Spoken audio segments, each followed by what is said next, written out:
Welcome to Brain Atlas, Chapter 5, Thinking, Planning, and Language. A really famous person who was involved with thinking, planning, and language was D.B.O., known by his initials D.B.O. He was a 72-year-old man, and he experienced strokes in his temporal lobes and could identify the object he touched, but he could not identify them when he saw them. So there was visual info disconnection and it couldn't reach the anterior temporal lobes, and so semantic memories couldn't be processed. He was the start of the studies of agnosias. So there are four main brain parts that are involved with identifying an image. So fusiform face area is under the temporal lobes and it helps with identifying an image with a face in it. There has to be a face in it. And damage here leads to face blindness, so a person won't be able to detect who that person is.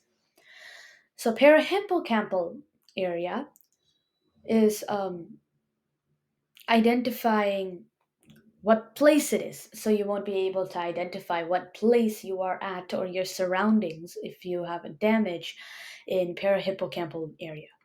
Prefrontal cortex decodes words and speech, and it is a long term memory processor, and it's only fully developed when 18 years old. And we'll be talking about the prefrontal cortex in depth in a few moments. Visual word form area is really important, and it decodes unrelated words in depth. And so it's like the in depth, profound word understander, like a dictionary. So there are some really important language areas. We talked about visual areas, now language areas. This is Broca's area, Wernicke's area, superior temporal lobes, and angular gyrus. So the Broca's area is in the frontal lobe, and that is for speech production. And damage here is called the Broca's aphasia or non-fluent aphasia because this this aphasia causes inability to produce speech properly.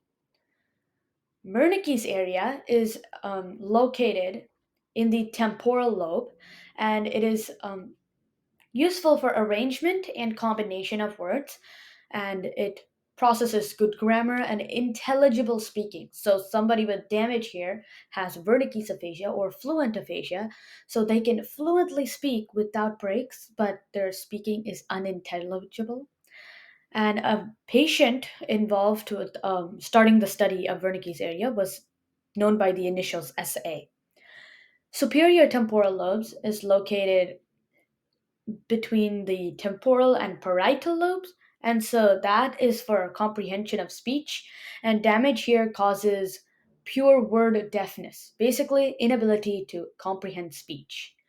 Angular gyrus is located in the temporal lobes, and this is important for making sense of words and concepts.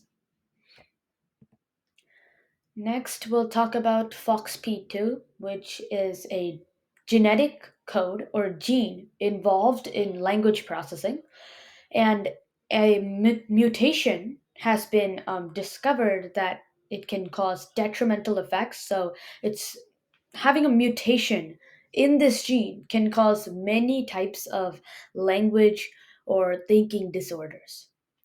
Affects the connection between FOXP2 and the dorsal striatum, which disrupts speech. And this also is related to the sensory motor circuit, which controls short term verbal memory. Now we'll be talking in depth about the prefrontal cortex. The prefrontal cortex is crucial to many activities.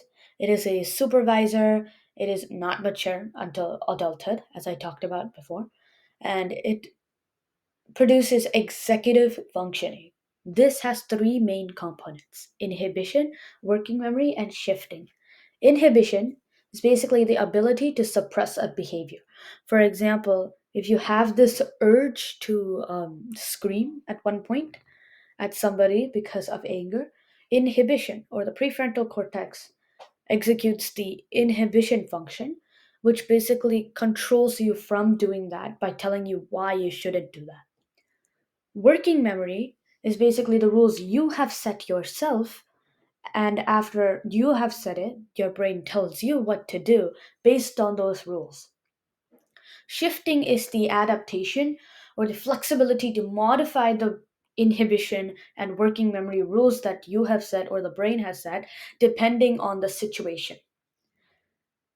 And the prefrontal cortex is also main in long term memory processing, as we talked about in our previous videos.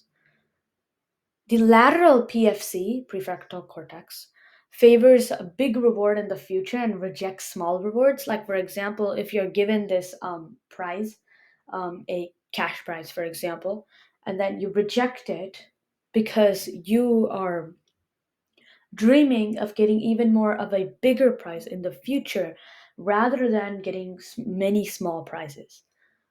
The medial PFC helps with mentalizing or understanding your own thoughts, like metacognition.